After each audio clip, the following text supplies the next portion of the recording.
So remember that when you read my column. And sometimes people are like, oh, this one must be fake. And there are questions, if I just read them in the column, I would probably think, oh, that's probably fake.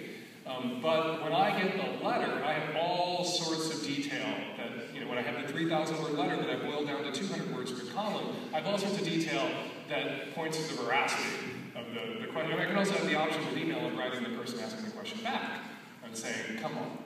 And then they send me pictures or video, and I'm like, wow, really?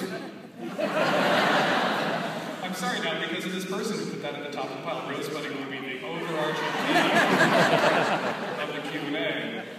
I am 68 and have seen and participated in the fight for gay rights. I get angry, or the fight for rights, they don't say gay. I get angry that youth look down on age. Comment, it has ever been thus.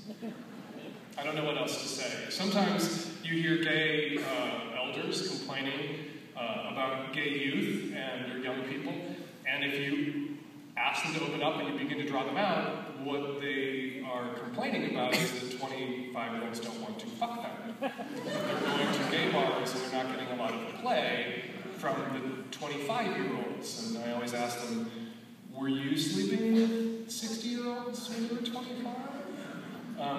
We don't, people talk about ageism in the gay community, and very often what that boils down to is the bar scene. Straight guys in their, 40s, 50s, 60s who go to the bars that are kind of pitched at straight people in their early 20s are seen as a little ridiculous by the straight people. So it's not that gayland is doing something particularly ageist or oppressive that doesn't happen everywhere. It would be nice if everybody could be nice, but people aren't obligated to suck your dick. I say that as somebody who's staring down the barrel of 50, and that's a good thing. I didn't think I would get to be 50. I came out in 1981. I came out the same year that AIDS came out. So for me, when I think of all of my dead friends today on World AIDS Day, all of the people that I got to know when I first came out in Chicago, all of the men that I watched die in the 80s and the 90s in Seattle, including my really close friend Crystal Lane, I think of all those guys and I think, what a privilege it is to be turning 50, instead of turning over in the earth. But the youth is always callow, and young people can be cruel and thoughtless. But there are thoughtful and not cruel young people out there, most of whom still aren't going to want to suck our dicks. I say this as someone who is elderly like you are, like we are both older elders in the gay community, right? They're not going to want to suck our dicks. And that's fine, they don't have to. When I was 20, I didn't want to suck some 50-year-old guy's dick either. So if I am, a victim of ageism now, I was a perpetrator of ageism then, so it all works out. Also, and this is something that is hard to unpack, and I keep meaning to write about this, but it's so hard to write about or talk about. So if I get this wrong, please don't tweet that I'm an asshole. When people first come out, they don't know anything about gay rights, the movement, what it really means to be gay, because they have been, for the most part, deprived of that information. We are not born into gay families, and gay history is not taught. So there can be profound ignorance among young gay people, college-age gay people, even a little older, when they first come out, because it takes some time for that knowledge and awareness of what you've done, your participation in the struggle for rights, to be laterally passed to the new generation of fresh off the boat morons, right?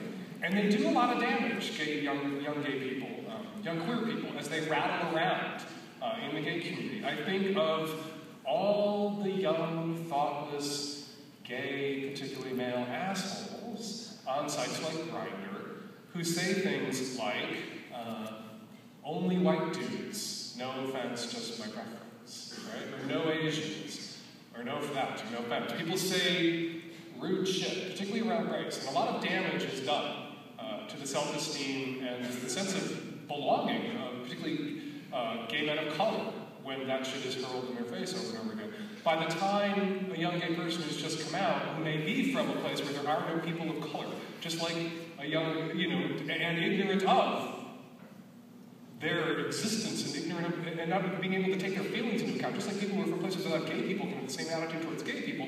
By the time that's beaten out of them, by the time enough people have yelled at them and talked to them about how rude and racist and shitty that is, by the time they see their face on douchebags of Grindr, and it finally gets through to them, and they, even if they still are only attracted to one particular race, and hopefully people's tastes broaden as they come out, gay or straight, people's tastes hopefully broaden beyond culturally scripted norms, the damage is done. The guys who are exposed to their shitty comments are walking around with those psychic scars, and then a whole fresh wave of dumb fucking idiots arrive on Grindr saying the same dumb fucking things. I don't know how we correct for that in gayland. And the same thing applies to people who are older, you know?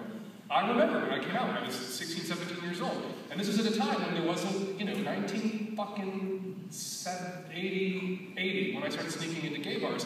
Gay bars were it. There was no gay neighborhood, there were no bookstores, there weren't fucking restaurants you could go to and be gay. It was a whole different world. So the gay bars were still where everybody who was gay had to go, right?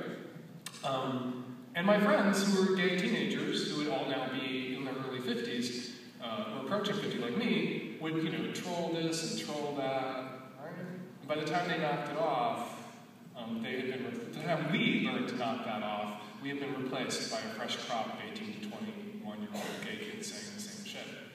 So it can seem like it's always a problem, but it's just always a process where this shit is beaten out of people as they come out. As a bisexual woman who just got engaged